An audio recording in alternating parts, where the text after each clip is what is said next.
আসসালামু আলাইকুম রহমতুল্লাহি ওয়া বারাকাতুহু। হিন্দু ভাইদের প্রতি আদাব, অন্য জাতির প্রতি আন্তরিক ধন্যবাদ।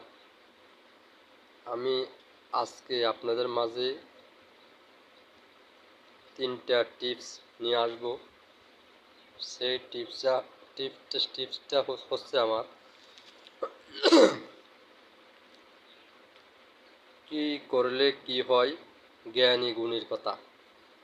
কি করলে কি হয় জ্ঞানী গুণীর কথা, এটা আদি যুগের নিদানের টিপস আর কি। মানে জ্ঞানী গুণীরা বলতে আছে যে কি করলে কি হয় জ্ঞানী গুণীর কথা। এটা হচ্ছে যে আপনার নাম্বার 1, কোন কাজ করিলে বিবেক বুদ্ধি কমে যায়। কোন কাজ করিলে বিবেক বুদ্ধি কমে যায়। আবার বলতেছি, কোন কাজ করিলে বিবেক বুদ্ধি কমে যায়। বাঙ্গা চিরুনি দিয়া মাথা আছাড়লে। বাঙ্গা চিরুনি দিয়া মাথা আছাড়লে।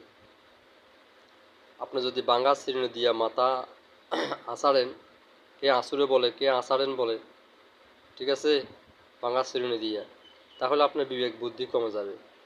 2 নম্বর প্রশ্ন, কোন কাজ করিলে শয়তানি বুদ্ধি মনে পড়ে। নাম্বার 2 প্রশ্ন, কোন কাজ করিলে শয়তানি বুদ্ধি মনে পড়ে। এখানে হচ্ছে আপনার বাঙ্গা আনায় মুখ দেখিলে। আপনি যদি আপনার ঘরে একটা বাঙ্গা আনার মাধ্যমে মুখটা দেখেন, তাহলে আপনার শয়তানি বুদ্ধি মনে পড়বে। ইবলিশ শয়তানরা আপনার ঘাড়ে ঘাড়ে দৌড়বে, বুঝলেন না? এটা জ্ঞানী গুণীর কথা। বাঙ্গা আনায় যদি আপনার মুখটা দেখেন, আপনার শয়তানি বুদ্ধি মনে পড়বে।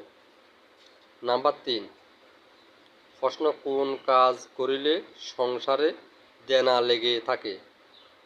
কি করছে এখানে জ্ঞানী গুণী সকলে কি বলছে, যে বলছে কোন কাজ করিলে সংসারে দেনা লেগে থাকে। এটা হচ্ছে 3 নম্বর প্রশ্ন। কোন কাজ করিলে সংসারে দেনা লেগে থাকে। এগুলো তখন আমাদেরকে এমনি পড়াইতো। আমি ক্লাস 5-এ পরীক্ষা দিছি আপনার 95-তে আমি ক্লাস 5-এ পরীক্ষা দিছি। তখন আমি ক্লাস 5-এর বৃত্তি দিয়েছিলাম।